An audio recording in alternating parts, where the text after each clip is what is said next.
was Unim. The New Patriotic Party say Yembreki 8 now. Dr. Baumian Twaswa. Ghana form fanche. Do this in 10 minutes, Mama. Yes, because Ghana for GDS from NPP mo. So what I say, because Ghana for who said, and maybe a NPP bebasono, Ghana for 80 years. So what I say, omode NPP for to me the neoma ba ma obia wati adroba fententa, even a crobia so obienya so mfaso. Ghana for GD NPP mo. Iti asama Ghana for kanyina say, ye hu passe in your mamu adene. Opemsuo From kubi wo mumu a. Yen hwa ahokyere bremu de muguso yema Ghana fo nyina. Ahokyere brenu mo hwe de muguso yema Ghana fo nyina. Ntimi yenim say enioma toto na akwan so e wo wiase nyina. Mu MPP fo enim sama ye bi pen. Na muguso amoye de mo ye mo be ma Ghana fo aye de ediye. Yakase Asanteman ha party ni from acha. Nti Asante mrebia MPP beko opposition no. Asante ene bre. No more power and so Because MPP co-opposition abaya obeba ye NDC fo no. Ode nsem ya na bedi Asanteman. Tinkenye se ko kwabrani to meet tam capitation o se me de baba yire Asante kon. Asante nko ano de baye. Iti mrebia MPP beko opposition no. Asante sofa. Iti Asanteman ye sin kete se. E wo se ye ma MPP tuaso. Na nioma bebre a omo ye e wo mantem ha na MPP gusu ye de eye. Because nioma ahodo a ye ni nyina, de ye nwie ye ni nyina no se MPP kotena eye opposition a NDC ba on tuaso. Typical example. Affordable houses you see Sokore Mampo. Typical example, Sofola interchange. And na MPP ye the ensaka nyoma bebra ye. Okfa swam ye see 40-year interchange. Immediately MPP bakot na opposition no, sa project na ekoso no ebeka.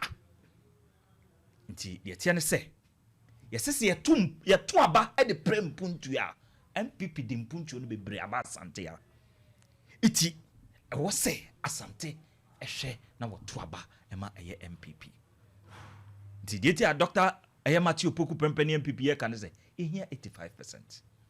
Asante yenim se Asante be yes adwuma no because ye se ye to aba e de prem puntu ya mpuntu no MPP di bebre aba Asante mendemo bobobi no mu kase ya ye bibie ye wa Asante mendemo kakra na mo amanfo because every district, every constituency in Ashanti region, the New Patriotic Party, you get a footprint. It in terms of roads infrastructure.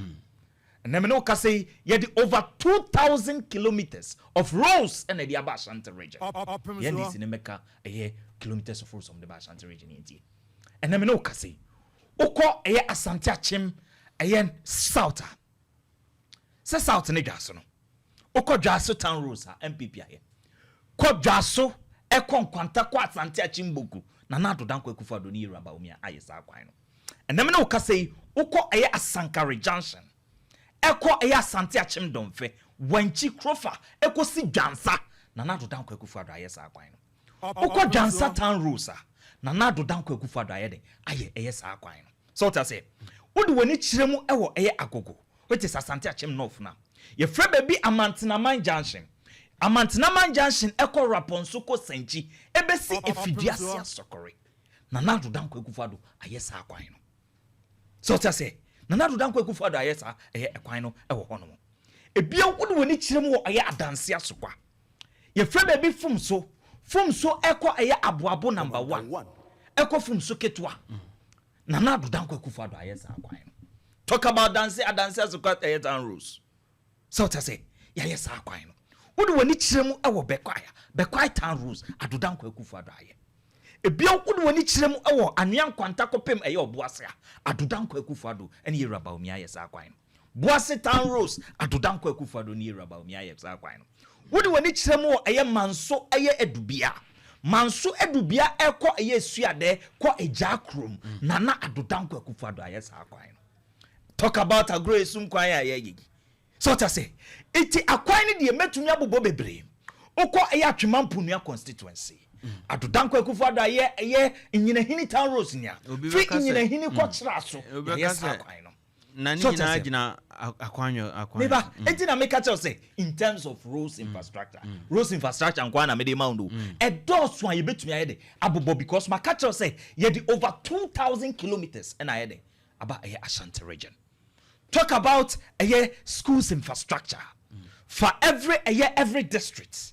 So to say even expansions ahodo ayasan ye o the various senior high schools no Jenna no kase ukobo somtwe stema girls schools no ubeko na yesi sa edan everything school na eden eti hono talk about Akomadan TVET, talk about Kumawu TVET. So to say talk about J Kufuor Daba Bramiame constituency sense senior high school a friend saying so combine Daba hono. So to say it all this infrastructure talk about the tertiary. Meno ka say NPP yesi brand new university ewo Akomadan. No your friend local government university. Ewo Akomadan, Opemsuo North. So to say, Opemsuo North ona no ya sensitive ibi yeden ewo hono. So to say, dan woni besin ko Jansa. So nim Jansa. Jansa Kumasi Technical University. Meno ka say ne satellite campus ewo Jansa. Talk about the ewo boasi. Afa so sanko atwemampunua. Your friend be tano dumase. Mino ka say you see a brand new nursing teacher nursing training college. KSTU satellite yakana school na abain no abain the CEO Jansa. Okay. So to say it talk about this educational infrastructure say you are the various senior high schools in so expansions ahodo akoso enya sem ketwa. You see a two about the pempuntia MPP di bia bahate. So to say, talk about the judicial service. Abai when you abaya, we recruit for the judicial service. After what building more courts. Ashanti region, Chai abai bia. And I mean, Kasei, would when it's more Asante Achim, South, which is Jaso and in Potema. Jason Kwa two court, Adodango for the CWTO. Circuit court no Jasu Krum, district court no our bompata.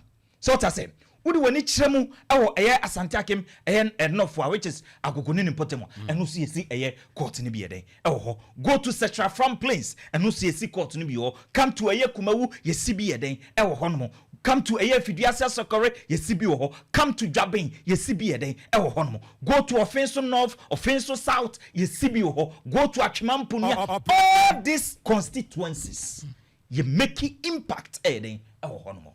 Talk about health infrastructures.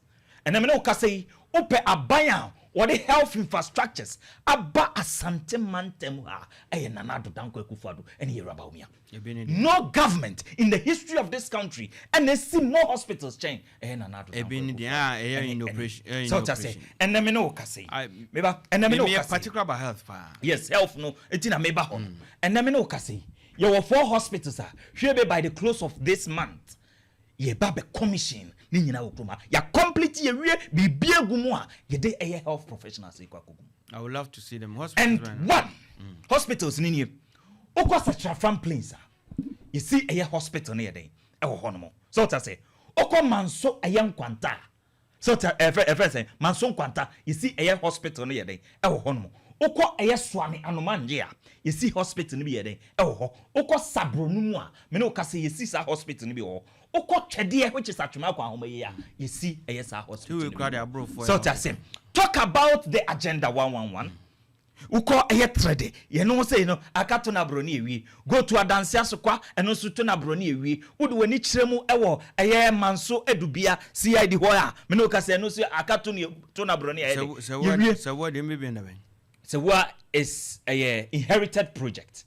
Inherited project ye bet 2 year no na ye 6 me no ka say MPP a commission mu 4 it aka say wo ani aferi and no so hwebe by the close of the month no one share beka aye 5 na me ye dey be bobo no ho ene aye aferi ni na so tase it all this health infrastructures na adodanko akufado aye dey esi e wo mantemo a edosu bebre so tase it ye see ye dimpuntuo ye to aba e de pempuntu a impuntu ne ye de bia baba so what I say it e was Asanteman e dis Opemsuo de emaye talk about the markets so what I say market ni esibi it would your mo na muzi market bia na ye de be si kejetia and am no ka say so wa for central market o minim se wa for contractor gusu a wo ye ni gidi so what I say me no ka say wo de wani chiremo wo de wani chiremo bosome frɛ ho a market na contractor no ho de hwe be me bompa na me ka tell say contractor no wo ho a na ye ka mo ni yesim market NPP never commission kejetia you know it so what I say ye na isan so be che so what I say it tell them say ye no o ma wie ye ni be wie so what I say market no kobo so me frɛ ho a na me no ka say yesi bi eden ho ukɔ wani efesen swame ye frɛ be kwapra eno so yesi ebi eden ho no o de wani ebesen kyerɛ mu efesen adanse krofo mu a eno so ebi eden ho no so what I say it all this health efesen market ahodo a yesi kuro we no kasa because I want panyimfo so be krofo dey ya hwama ye no ade na atia me na neje my advocate for it so what I say baby all the investors ni nyina no ennyoma bia ewo sa market no ho a e ma ne kensinsem no yen hwe ne ye de yen na yen danema Asanteman so what I say but eno ento ho no ya sa nnyoma ne bebre ewo mantem ha say ye iti yes ye to aba to aba de pempuntu a impuntu no enye one district and one constituency in Kwana Zampuntu wo. Wo constituency ya mebonia. Ni nyina etwa Asanteman ho ayeden. Ehia. So ta say Asante project. Ayeden. Ya ye ewukuma. Edoso ye wo so many friends sectors are. Omaye nneoma bebre ewa. Say talk about the trade and industry. BRCs ahodo a NPP ACC with the various constituencies. So ta say it ni nyina mu no. We sa infrastructure we nyina eto nchen a ya ewa Asanteman temu azina. Social services. So to say, nothing so developing the human capacity. We are some. So to say, developing the human capacity. You did this free senior high school by you did scholarship in Semi by Asanteman ya son faso. Yeti kroma Asante ya say. Omo the capitation be yire ye kom. Na na do danko ku for dada room. O yi free ho.